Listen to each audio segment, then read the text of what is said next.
Hi, and welcome to A Word with Kellie Scott Reed. I am Kellie Scott Reed. We're here today with Lucas Scheelk. Welcome, Lucas. Hi. Where are you coming to us from today? I'm coming over in the Pacific Northwest in Washington State. The nearest nations to me over on Turtle Island include Coast Salish and Suquamish.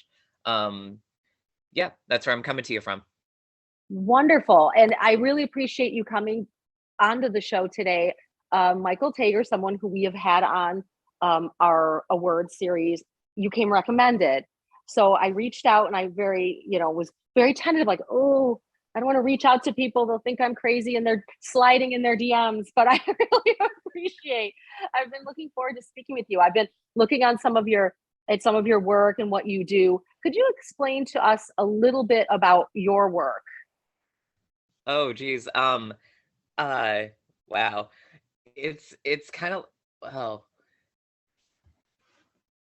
it's really, oh God, this is gonna be so corny because of everything. It's a spectrum. No, that's great. I get that. Well, I mean, because I like among like the spectrum and stuff of like the autism spectrum, the gender spectrum, the sexuality spectrum. Like I'm just all rainbows all the time. So yeah, I and I can't really separate any part of that from each other in my writing. So I guess a spectrum is really the best way to describe my writing. If And do you dabble? Do you do mostly poetry, fiction? Do you have a myriad of different styles? Ooh, I do like experimenting, um I don't do fiction and stuff. I I don't know. I don't know if it's just that I don't have the patience or the spoons, or it's just not something I've been able to successfully do. But the stuff that I do like to do, I've experimented in book spine poetry. I love doing acrostic poetry. Let's see. I've like repetition in my poems is constant throughout. Let's see. I've done like poems that like can do that can combo as like songs. So you can either like read them as poems or sing them or both. That's personally very interesting to me because I do write songs. And what I love about songwriting is the simplicity in which they can convey a lot of meaning, a deeper meaning, almost than what they say. Do you do melody as well, or do you just I let don't the know. reader develop the melody? I don't know the actual like technical songwriting aspect of that. I don't know. I'm not that knowledgeable on. I'm purely coming from it on the poetry scale of things. So I don't know. That's I think I like my work overall to be as accessible as possible. So I guess it's kind of up in the air really. That leads me kind of to a question I actually had. I want to make sure I remember it correctly. I came up with it recently. Um, do you tend to be more original in your writing, or do you always have the audience in mind when you're writing something? Because I tend to have an audience in mind, but not everybody writes that way. Uh, for the most part, I'm writing for me, but sometimes oh geez, I'm trying to think if there's anything in specifically like for an audience. That's a really good question. Let's see. I'm looking in the book right now. I'm Go pretty for sure it. Yes, it's yes. Autistic Look at Mason Jar Press. Like the wonderful thing about having an author's copy is that I can decorate it with as many like stickers and stuff as I want. you. So, let's see. Oh gosh, specific audience in mind. Oof. Hmm. Oh, here's a good example. When special interests need reevaluation, specifically to other white autistic people, with special interests that may or may not like need reevaluation because of like it might be breaching boundaries, or, you know, you might be like racist or like in like some aspect of that special interest in whatever variation. Or, you know, the examples I have in here are more of you know, being so into, like, say, an actor or celebrity's like work and stuff, that like, you know, making sure that like I don't breach the boundaries because of the work that they're involved in. Okay. And so that's my aspect into the conversation, that in general a lot of white autistic people don't have and need to have. So that's putting my face forward and having that. Hmm. Hmm. And so and then in general, like being better, you know, for, you know, um autistic people of color who bear the violence from our fuck ups. Excuse my, you know, language. So No, no excuse. You can use any language you like. Wow. but yeah, that's one example. um let's see, trying to think if there's oh completely different topic. But for the same question, I count the days is for my now spouse Rose. Pretty much Oh. counting down the days of like certain events, um and then to the point of when I get to see them again. That's another one. Um let's see. Do you Um want to read some of that? oh, for I count the days. Yeah. Yeah, I can read that one. Let's see. All right. I count the days dedicated to Rose. March 9th, 2017. I count the days until Oviedo, 54. I count the days spent in Reykjavik, 5. I count the upcoming days in Madrid, 6. I count the upcoming days in Prague, 7. And sprinkled all about, 36 days in Leeds. I count the days since the 3rd of March. I count the days since asking you out on Skype. I count the days since I couldn't wait until after Europe.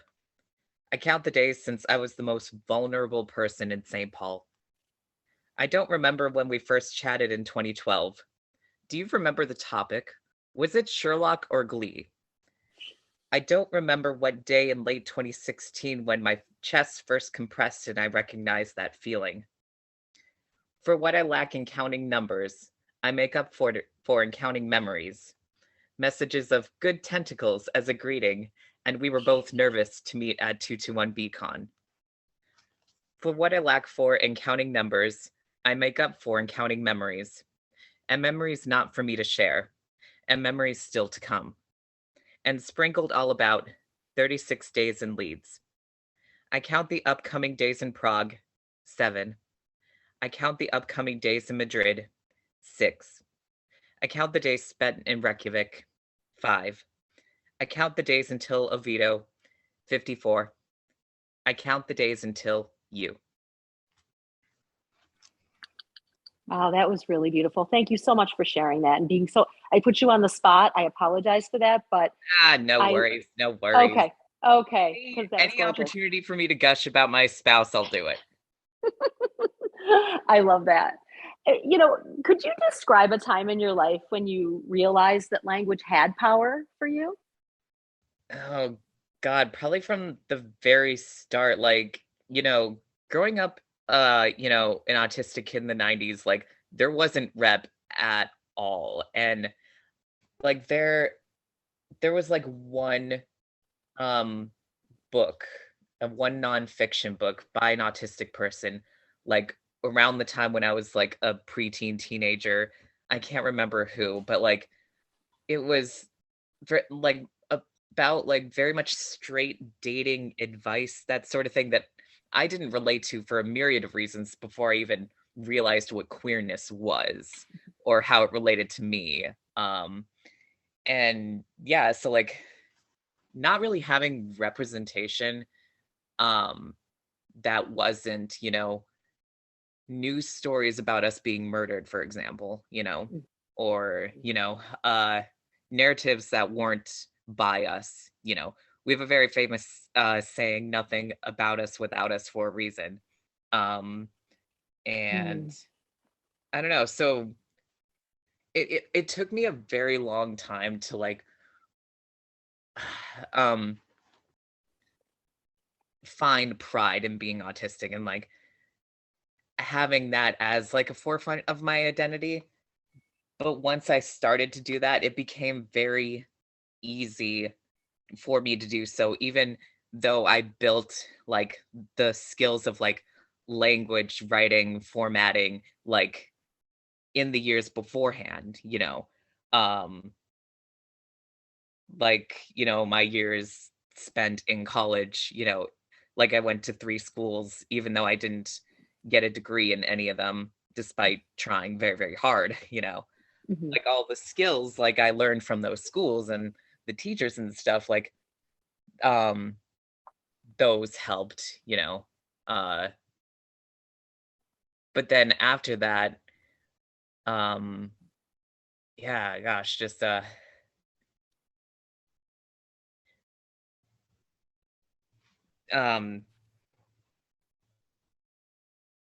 God, sorry, I lost my train of thought. That's okay. I literally do it all the time.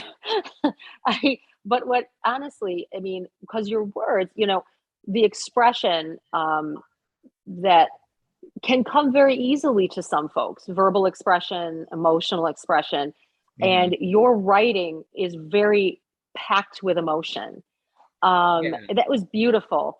And I think that when I asked that question, it's like, when did that spark in you? Like when you were younger, did you notice something about your talent that made you able to communicate more effectively through the written word, maybe? Well, it was more like I'm able to, like I have like 3 to 5 times more conversations like in my head than I do verbally with anyone, like even my spouse. Um so writing has been the most effective way to communicate, the most amount of, you know, all of this, all of that this encompasses, whatever you make of that. Yeah. um yeah, um that's why I've been drawn to writing since I was very young. Like, oh God, I 20 years. It's been 20 years since I've started writing poetry. Almost 21. I'm going to be 34 at the end of the month. So, hey. Yeah, that's what, and to be that young and kind of know that that's something you can do. A lot of folks, I know for myself, I wrote as like a little kid, and I had a typewriter that I thought sounded cool, so I would just write gibberish just to type. Um, but I was always a very much a verbal communicator. Even now, with my role at the press, I do more of the verbal communication. It just comes easier to me because I have ADHD, very, very much so. So for me to put pen to paper has been my difficulty. It's always been, always distracting folks, always acting up in school, getting I don't know if you've ever gotten this, isn't living up to their potential, in their report card. That was always my report card. Because of the way I communicate is very different. Um, Now, do you have any literary heroes, um, either with autism, without, anyone that you look up to? Oh God, like I have oh geez.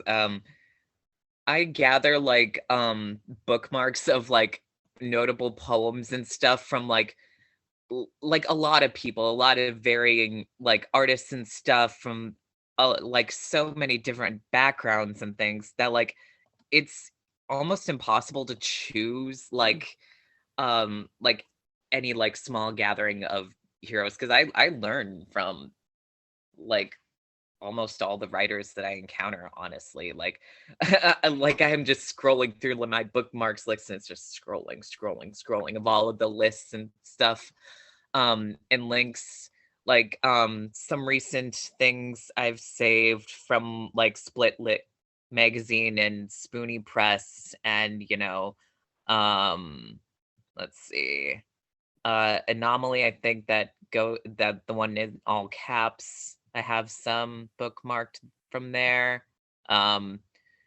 Yeah, a lot of different journals and a lot of different writers. Mm-hmm. I can send you some links afterwards if you Sure. want. I would love that because I'm always wanting to learn, about um, who people are interested in, what makes them tick. Mhm. Sometimes who you find creatively interesting helps you, at least for me, explore who I am. And you don't even, sometimes you don't even see it coming. You'll read something and you'll go, wow, that speaks directly to me, and you didn't even realize that you would like something like that or be interested in something like that. That's the one thing about being in the literary world right now that I've loved, is just having my mind blown by all this incredible talent that's out there. Are Oh, you yeah. working on anything currently for publication, or have anything out there? Oh God, I've been like I'm working on my fourth manuscript, and I've been trying to incorporate like how to like make it more like Golem Jewish, like that kind of like manuscript and stuff, and incorporate like stuff from my like bipolar diagnosis from 2020 and things like that, and uh yeah, and then make it very disability justice and things like that too. So I'm I'm brainstorming. So yeah, as far as individual poems getting published, there's not too much going on other than trying to get my book in libraries. What's your book called? um uh this one, Yeah, plug it. Plug it. Prayer for a Non-Religious Autistic, Mason Jar Press. That's awesome. That's awesome. Well, we'll have to pick it up because our press does book club reviews. I don't know if you heard that, but we pick up books, we review them, and we do like little videos and put them on YouTube. That would Also, be if oh sorry, I interrupted No, you. go ahead. No, please go ahead. um if you're signal boosting mine, I have a few other things that should be signal boosted from other disabled writers. Okay. Please do. All right, um we have Disability Visibility, edited by Alice Wong, right? Beautiful. And Mm-hmm. then we have All the Weight of Our Dreams on Living Racialized Autism. We have the editors down here, Awesome. and we have two more books. And then we have Beauty is a Verb, the new Oh, poetry awesome. of disability. Oh, that's And the gorgeous. imagery of that is so That's cool. incredibly beautiful. Yeah. And then finally, Crip Kinship. So Beautiful. if you're going to signal boost my books, signal boost those as well. Absolutely. We'll put them on the link underneath our thing. And I will be contact you to ask you for what you would like on your bio for when we do put this on YouTube. Just what you would like said. That would be wonderful. Oh yeah, Just absolutely. just a few more questions. I just want to make sure I get them all in. Mhm. If you could do something else besides write for creativity, what would it be? Oh God, I would be a librarian. I would be an archivist. I'm not quite sure what specialty, but like I, like I said, earlier, I don't have a college degree despite trying from separate schools. The last college that I was at, was for library information technology. So yeah, it's something that that that love got sparked in me in high school by my librarian. Um, God, just yeah. So ever since then, I wanted to be a librarian, but that's something that hasn't ever happened. So in another life, in another universe. I always wonder though if there's I wish they would have apprenticeships for librarian, for the job of librarian, where you go and you study under a librarian instead of having to pass a test or graduate like a carpenter or a I mean it's if it's your passion and your love, I wonder if there would be something, I don't know. I always try to think of some kind of solution to things that could fill a void. So I think about that and I think, oh man, wouldn't it be great to have a a librarian system where you come in, you learn the system, you become an apprentice to the actual librarian, and then have that job through an apprenticeship. I think that would really be great. Yeah, God, uh, like the biggest barrier for me besides, not having a degree is the student debt thing. If the entirety of that was Right? chucked out of the, Right? situation, then, it would be a completely different tale. Um, but yeah, one thing that I um try to do to help make things more accessible when I have the spoons to on my TikTok, I duet uh some creators and add like captions to them to make it more accessible to people who, you know, um, you know, uh are deaf of or hard of hearing. Mhm. So then they can still um read the video. Um so What is your TikTok address so that people can see you? Lucas Scheelk, all one word, all lowercase. I'm writing it down. All right. We have the chat thingy up. I forgot about the chat, but Yeah. Oh, that would, yes. I always forget about that in this. And no one else can see it but me. So I can just take it from there. there we go. Awesome. Thank you. Gosh, you're fast. I'm not very good with technology. I'm still trying to figure out a decent program to do these recordings that I can actually do good edits without ruining the time signature of things. It's Oh kind of yeah, insane. yeah. It's I've crazy. only had luck like being a participant. Like I like the few times I've attempted being a host, it just nope. I have bad luck with that. Same thing with printers. I have bad luck with printers. I don't know why. It's always been the case. Oh my gosh. Our the press, the women here of the press are all worked together in the same workplace. And yeah, we deal with pretty bad printing situations. We used to all work together.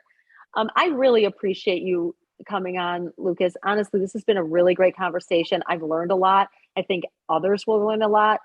And I appreciate you taking the time on a Sunday when you're supposed to be chilling out.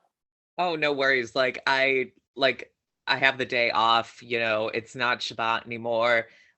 Like this is nice. This is fine. And I had fun. Like this was great. Like thank you for giving me something to do today. Well, I hope we get to talk again soon. And Oh yeah. honestly, I don't know if you've submitted to the Rough on Ya Press yet, but please feel free to. We are a very hardworking group, and we are constantly, we're a little behind on our submissions, but we just got new staff on staff because we've been I saw that inundated. too. Mazel on that as well. Thank you. We're very, very excited because we all work full-time jobs on top of all this. So, Yes. but please submit. Would love to see your work. That was beautiful. Thank you for sharing. When did you get married? St. Patrick's Day this year. um Mazel to you. Congratulations. do we have time for a small story Yeah, regarding wedding date? Okay, of so course. well, our original anniversary was March 3rd, as stated in the poem. We were originally going to get Rose was originally going to propose to me on that day, but my mom died on our 2-year anniversary. Oh my goodness. So they proposed to me the day after my mom's funeral. And, St. Patrick's Day already had a special like meaning for me with my mom and I. So we decided to make that our wedding day, you know. So Thank you for sharing that. That's absolutely beautiful. a wild ride, isn't it? It really is. What is that Shakespeare? The road to love never did run smooth. I don't know what the exact the exact Certainly feels statement is. Yeah, yeah. You know, I really love origin stories for love.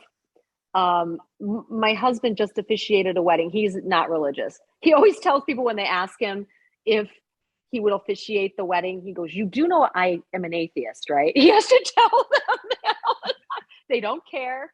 He's a wonderful orator, and he always talks about the origin story of love, and to Mhm. keep that in the back of your mind, no matter what hard times you go through in your relationship and love, keeping the origin story, that kernel of what first drew you together, how hard you worked to impress the other person, to let them know how you felt and love them, uh, is always good to keep in mind. So in the hardest times, retelling your origin story to each other is super important. So I love that you told me your origin story. That was really moving and very special to me. That's really great. Thank you. Well, thank you. Oh gosh, now I'm getting choked up. Uh, I'm gonna let I'm gonna let Rose know you said those things, and they're gonna get emotional, and it's gonna be all your fault. Okay, and you I'm tell joking. Rose to watch this. It's all in good teasing. It's all in good teasing. Lucas, it's been such a pleasure. I'll be in touch with you to get the information from you. And this will be posted not this Wednesday, but the following Wednesday. So you'll get all that information Okay, on our awesome. YouTube, and we'll tag you. Excellent. I'm looking forward to it. Thank you so much. It's been a pleasure. Have a good day. You too.